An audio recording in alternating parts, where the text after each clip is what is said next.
আমাদের বিএনপির যত নেতাকর্মী ভাই বোনেরা, আসসালামু আলাইকুম। আপনারা সবাই কেমন আছেন? ভালো আছেন তো? আমি আজকে এতটাই খুশি, আমি আপনাদেরকে বলে বোঝাতে পারবো না। কারণ আমার এই ভিডিওর ফুটেজের মাধ্যমে যে দৃশ্যটা দেখতেছেন, ওটা দেখে আমি এতটাই খুশি, আমি আপনাদেরকে বলে বোঝাতে পারবো না। কারণ আমাদের প্রিয় নেত্রী বেগম খালেদা জিয়া এই মুহূর্তে লন্ডনে অবস্থান আছেন, আর আমাদের দেশ নায়ক তারেক রহমান ইনিও লন্ডনে আছেন। বিগত 8 থেকে 7 বছর পরে আমাদের প্রিয় নেতা এবং কি প্রিয় নেত্রী বেগম খালেদা জিয়া তারই সন্তানের সাথে মুখামুখি হবে। এই দৃশ্যটা দেখার জন্য সারা বিশ্ব তাকিয়েছিল। হ্যাঁ, সারা বিশ্ব তাকিয়েছিল এই দৃশ্যটা দেখার জন্য। কারণ বিগত 7 থেকে 8 বছর পরে তারা দুই মা ও ছেলে একই সাথে সুন্দর একটি মিলন মেলা।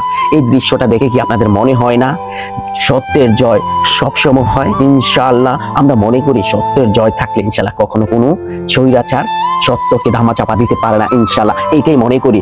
আর একটা কথা মনে রাখবেন, আমরা যখন রাজপথে নেমেছি, আন্দোলন করেছি, ফ্যাসিস্ট শেখ হাসিনাকে বাংলার বুক থেকে বিচারিত করেছি। কারণ আমি নিজে 2টা গুলি খেয়েছি, আমার ভিডিও ফুটেছে, অনেক ভিডিও ফুটেছে দেখবেন, আমি 2টা গুলি খেয়েছি। তারপর রাজপথ ছেড়ে নেই, রাজপথ আমরা থাকিয়েছিলাম, ওই রাজপথে ছিলাম। তার জন্য আমাদের এই রাজপথে থাকার কোনো আন্দোলন করার কারণে ফ্যাসিস্ট শেখ হাসিনা এই বাংলাদেশ ছেড়ে দুপুরের খাবারটা পর্যন্ত খেতে পারে নাই।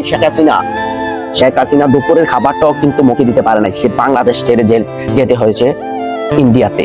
তাহলে মনে করেন আপনারা বাংলাদেশে যতটাই দুর্নীতি করবেন কোনো কিছুতেই লাভ হবে না। কিন্তু বাংলার বুকে আমরা এখনো জীবিত আছি, আমাদের শহীদ রাষ্ট্রপতি জিয়াউর রহমানের সৈনিক।